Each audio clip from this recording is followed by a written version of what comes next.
Nesse texto de Paulo ensinando a igreja de Corinto, você vai entender um pouco sobre o dom de línguas.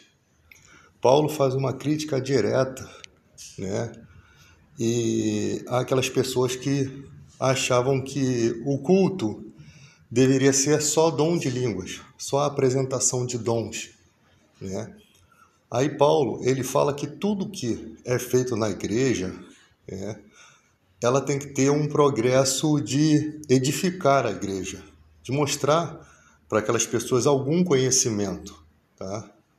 Paulo fala aqui no versículo 14, porque se eu orar em outra língua, o meu espírito ora, de fato, mas a minha mente fica infrutífera.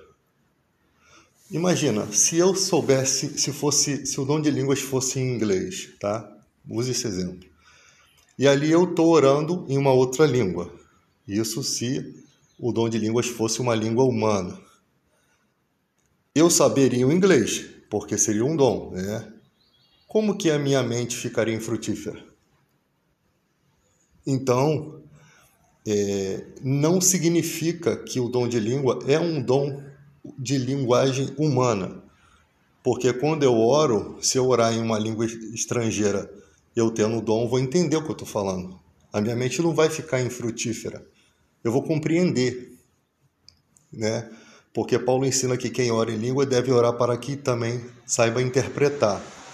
Se eu vou orar para que saiba interpretar, eu vou transmitir essa interpretação para a igreja, então eles vão entender, assim como eu, o que eu estou orando, né? Então, Paulo fala aqui no versículo 13, pelo que o que fala em outra língua deve orar para que possa interpretar.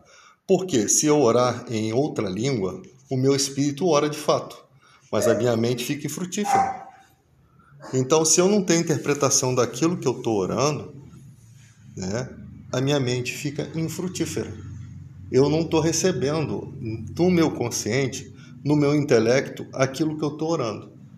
Eu posso estar recebendo no meu espírito, porque Paulo fala que quem ora em língua edifica o seu próprio espírito. Então, o meu espírito, ele está, se eu orar em outra língua, o meu espírito ora, de fato.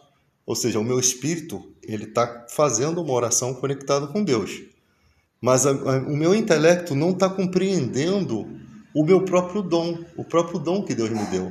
Então me resta um outro dom a ser alcançado, porque se Ele já me deu o dom de línguas para edificar o meu espírito, eu posso utilizar-me desse dom também para cumprir a palavra de Deus, cumprir o mandamento de pregar, de transmitir, né? Quando você vê na Bíblia profecia, né, o dom de profecia, você falar inspirado por Deus é profecia. Porque quando os profetas falavam no Antigo Testamento, muitas coisas que eles falavam não se cumpririam naquela época. Eram revelações vindouras, que poderia ser por um período próximo ou com um período longe, até mesmo depois da morte do profeta, né? Nos dias de hoje, por que fala pelo Filho? Porque Jesus completou a profecia, tá? Quando você lê lá o livro de Daniel 9:25, lá que fala das 70 semanas de Daniel, você vai ver que ali o ungido seria morto, né? O ungido seria morto e depois você vai ver a destruição do santuário, né? Ou seja, ali você tem a destruição do templo, que aconteceu no ano 70, lá onde tem aquela cúpula dourada de Israel, o Domo da Rocha, o Monte Moriá, onde Abraão ia sacrificar Isaac, tem agora uma cúpula islâmica, né? Então ali o templo foi destruído. Se o templo foi destruído, o Messias já veio. O ungido já veio, porque esse ungido do Senhor, ele seria morto. Esse Messias seria morto antes da destruição desse templo. Então, o Novo Testamento ele é uma complexidade das profecias do Antigo Testamento, né? Tanto que Jesus chega a dizer que o abominável da iniquidade foi profetizado por Daniel. Os que estiverem na Judéia fujam para os montes. Ele fala exatamente no mesmo texto, quando ele falou que naquele lugar do templo, as grandes construções que os discípulos estavam mostrando para ele, que eram lindas, né? estavam sendo restauradas na época, não haveria pedra sobre pedra que não fosse derrubada. Jesus falou também, destrói esse templo que em 3 dias eu reconstruirei. Ele não estava falando ele estava falando do seu próprio corpo, né? Não do templo ali. Mas para os judeus, eles já raciocinaram que era a destruição do templo. Tem um contexto ali todo voltado para aquilo, mas Jesus estava falando de si mesmo, né? Ele provocou ali.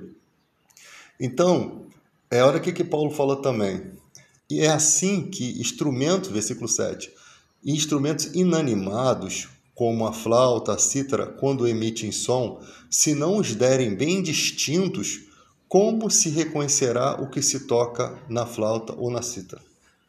Você imagina, uma flauta, todo instrumento musical, ele precisa estar dentro de um campo harmônico para ele fazer uma apresentação sonora de forma a você compreender. Se eu for tocar uma música de um artista que já existe, a pessoa está cantando. Se eu se eu tocar notas erradas, o que acontece? Eu não consigo apresentar para o público que tipo de música eu estou tocando.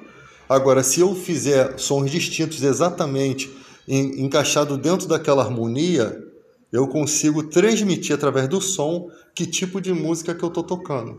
Então, Paulo está falando de uma organização aqui, né? De que a coisa tem que ser de forma a dar entendimento ao ouvinte, né? Pois também se a trombeta der som incerto, quem se preparará para a batalha? Você imagina que o som de uma trombeta para uma batalha, quando o exército vai treinar, você tem um tipo de som que nas batalhas antigas, cada som demonstrava alguma coisa. Então o exército já estava treinado para aquele som.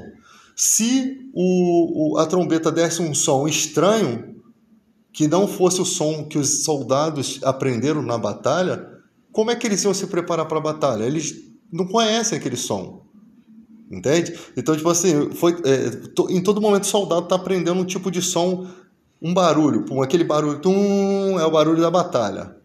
Se ele ouvir um outro barulho, ele vai falar, não, que som é esse? Isso aqui não é um som que está enquadrado dentro daquilo que a gente aprendeu no exército. Quem é soldado sabe disso. Mas quando é entoado o som de batalha, todo mundo se prepara. E Paulo usa esse exemplo. Né? Assim, vós, se com a língua não disserdes palavras compreensível, como se entenderá o que dizeis? Porque estareis como que falando no ar. Então Paulo faz uma crítica, porque o dom de línguas, para quem não entende, é como se o cara estivesse falando nada com nada. Porque ele está recebendo os valores espirituais, porque ele está recebendo que é um dom, e quem está fora não está compreendendo nada, né? Não está entendendo nada. Então, precisa de ter essa interpretação. Assim vós, se com a língua não disserdes palavra compreensível, como se entenderá o que dizeis? Porque estareis como falando no ar. Versículo 10. Há, sem dúvida, muitos tipos de vozes no mundo. Nenhum deles, né? Contudo, nenhuma delas, contudo, sem sentido. Né? Por mais que você não compreenda uma pessoa falando inglês, você sabe que aquilo ali é uma língua estrangeira que tem um sentido para aquele povo. Né? Todos os povos, até aqueles povos que instalam a língua, que fala instalando, para eles tem um sentido de comunicação. Eles não instalam a língua, eles não falam coisas que eles não entendem. Senão eles não estariam tendo uma comunicação. Olha como é que Paulo esmiuça isso aqui de forma bem fácil de entender. Né? Há sem dúvida um tipo de voz no mundo, contudo nenhuma sem sentido. Se eu, pois, ignorar a significação da voz, serei estrangeiro. Serei estrangeiro para aquele que fala. E ele estrangeiro para mim. Ou seja, serão como dois estranhos. O cara está falando inglês e eu em português, ninguém está entendendo nada. Assim também vós, visto que desejais dons espirituais, versículo 12, procurais progredir para a edificação da igreja.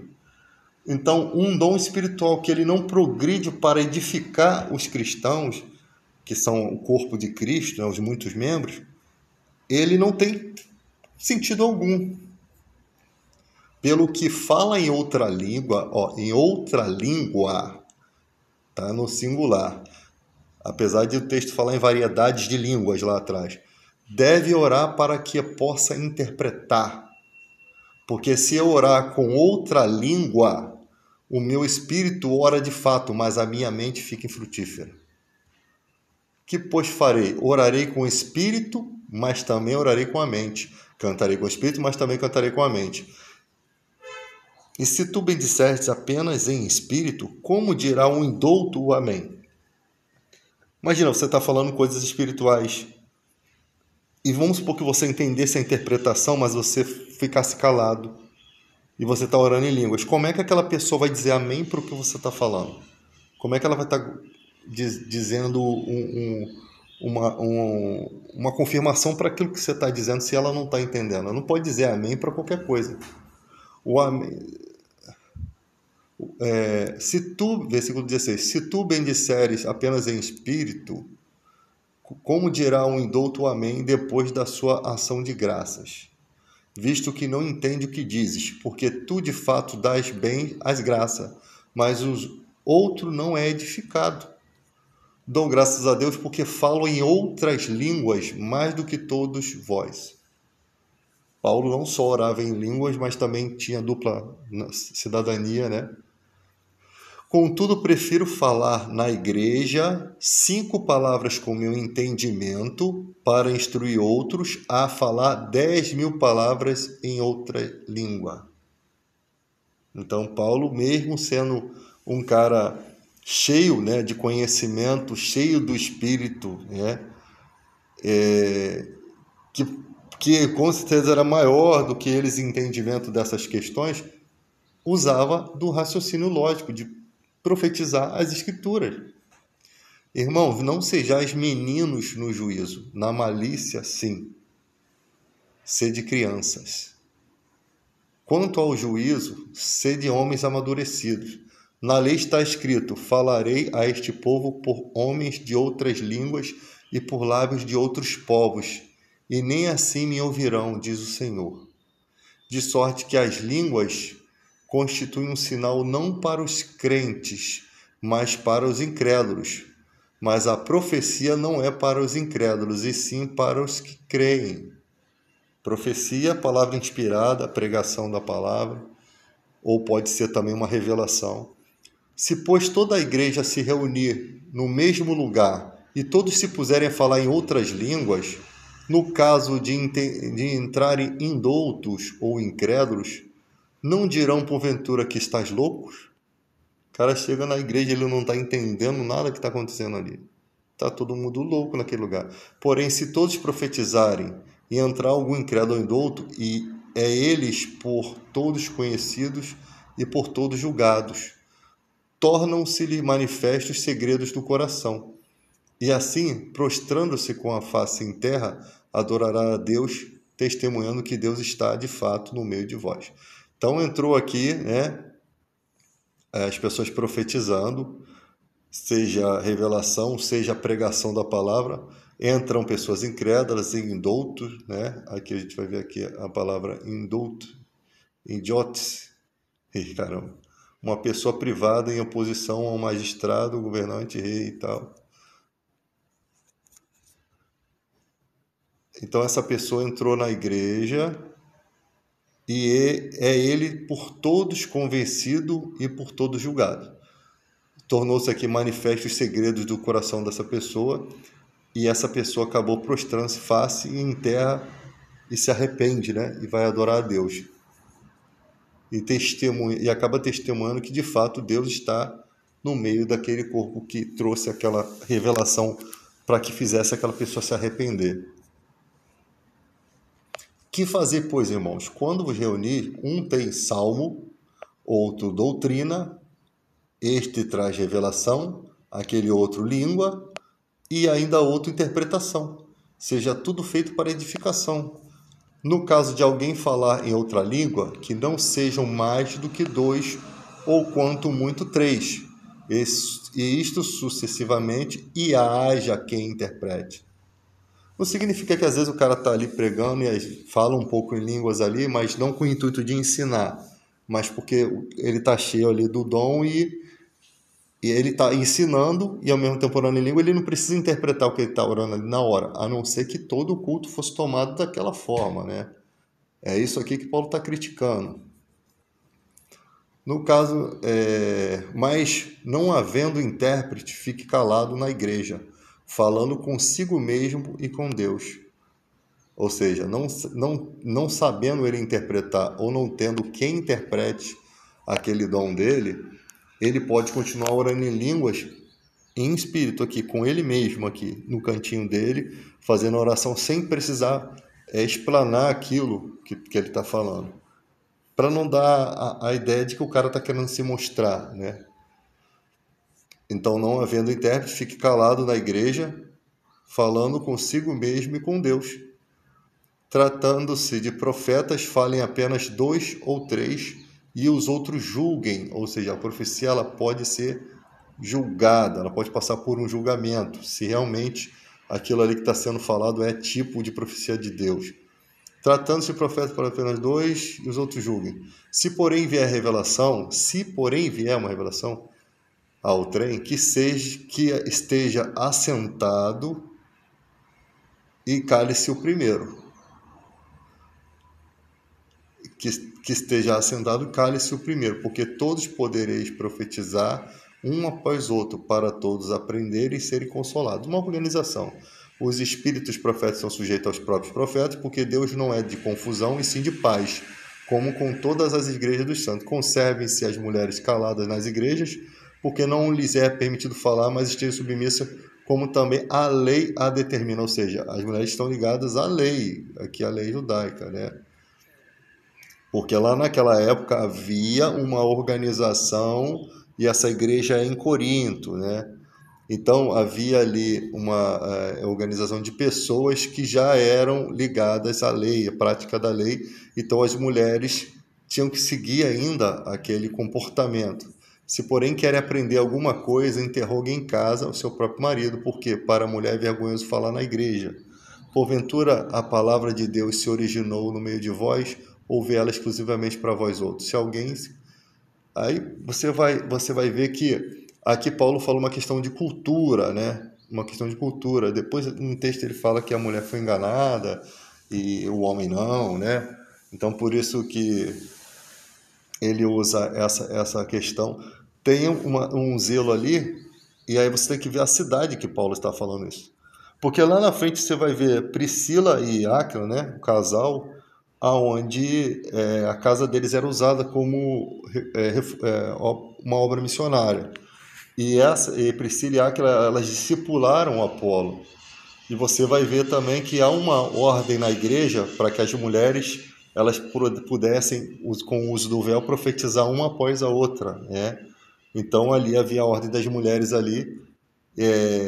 As que tinham cabelo grande não precisavam usar o véu, e as que não tinham cabelo grande e as que não tinham que usar, para não serem confundidas com as mulheres mundanas que tinham naquele local, que era um local de prostituição, né? Tinha muito dessa questão, e para que elas não fossem confundidas ou abordadas na rua, possivelmente é por isso que elas tinham que usar o véu, por isso que era vergonhoso não usar o véu, porque o véu identificava, era o véu sobre a cabeça aqui, né? Não é aquilo tampando todo o rosto, não, é o véu sobre a cabeça. O véu identificava que eram mulheres de Deus, né? E deveriam ser respeitadas. E ali você sabe que o desrespeito era punido de forma severa. E as mulheres que tinham cabelo grande já servia como mantilha, ou seja, já se identificava como diferente, porque ali haviam templos a algumas deusas, né? E os rituais tinha as mulheres que raspavam a cabeça, e ali cultuavam, eram conhecidas, né? Como aquelas deusas, aquelas sacerdotisas desses templos. Então você tem que localizar o porquê que Paulo está falando uma coisa, né? Por que Paulo está falando uma coisa nesse sentido, né? E ali você vê ali que na época a organização ali, os homens tinham esse artifício, já era deles mesmo o aprendizado das escrituras desde pequeno pela sua própria mãe. Por isso que a mãe ela vai interrogar o marido em casa para ela aprender, para transmitir para os filhos. Porque geralmente as mulheres judias elas não estudavam, elas não tinham trabalho, né? Geralmente eram mulheres do lar, mas haviam exceções, né? Tem que pegar um pouquinho da cultura judaica. Casavam-se muito cedo, com 13, entre 12 e 13 anos.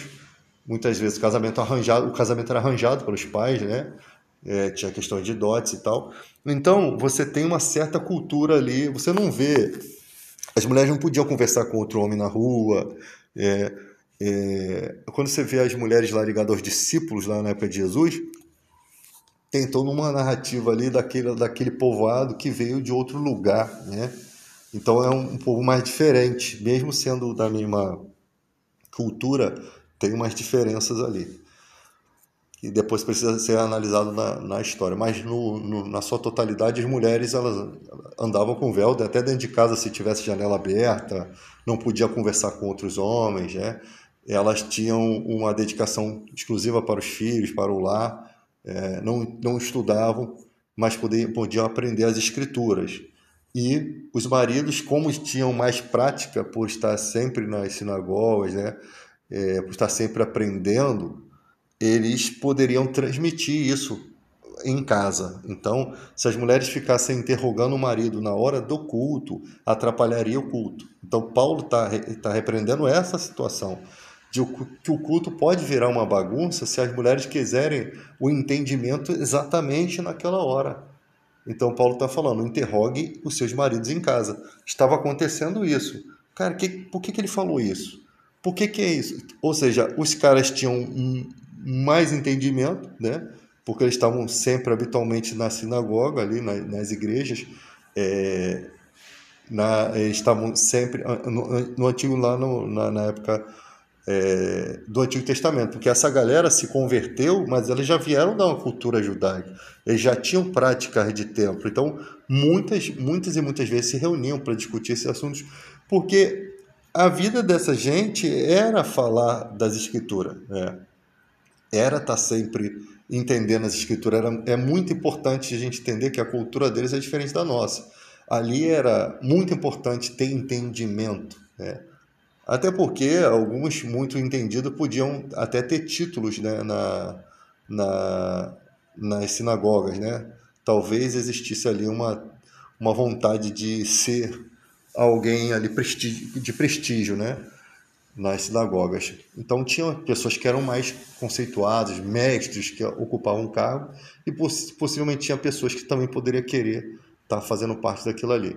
Mas o aprendizado era importante, são valores espirituais, e as mulheres queriam também obter isso, mas dentro da igreja não podia, dentro da sinagoga lá, não podia ter essas interferências, né? Até porque aqui ele não está tendo uma separação ali das mulheres como acontecia no templo antigo. Pô, parece que elas estão juntas ali. E no templo antigo parece que tem uma separação da parte onde as mulheres ficam. Elas ficavam todo mundo junto. E aqui no cristianismo já é todo mundo junto, né? Você vai na igreja, você tem mulher sentada do lado de homem. Lá na sinagoga não, é um pouco diferente, né? Alguns costumes um pouco diferentes.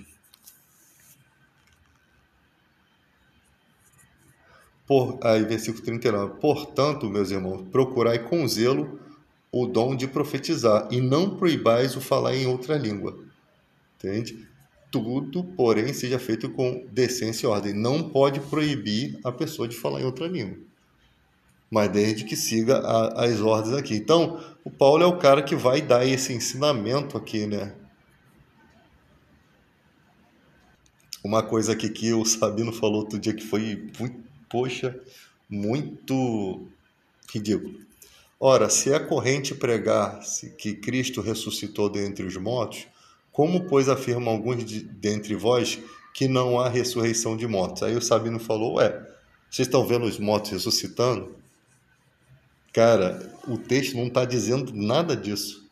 Olha só, se é corrente pregar que Cristo ressuscitou dentre os mortos, como, pois, afirmam alguns dentre vós que não há ressurreição de mortos? Olha o que o texto está dizendo. Paulo está dizendo aqui literalmente que se é corrente pregar que Cristo ressuscitou, ou seja, a igreja está pregando que Jesus ressuscitou dos mortos. Então, como que você tem a ideia de que Jesus ressuscitou dos mortos e como você vai pregar que a ressurreição não existe? Que os mortos não ressuscitam se Jesus ressuscitou? E como é que eu vou pregar que Jesus ressuscitou e não acreditar que os mortos um dia vão ressuscitar? Jesus ressuscitou e subiu para a sua glória. Hoje em dia, a pessoa que morre, o seu espírito volta para Deus, Ele não vai ficar para sempre no pó, ele não vai ficar morto. Se Jesus ressuscitou, nós estamos. Aí Paulo fala assim: e se não há ressurreição de mortos, então Cristo não ressuscitou. Foi isso que o Sabino estava falando. Você está vendo o morto ressuscitar? E o contexto disso não é.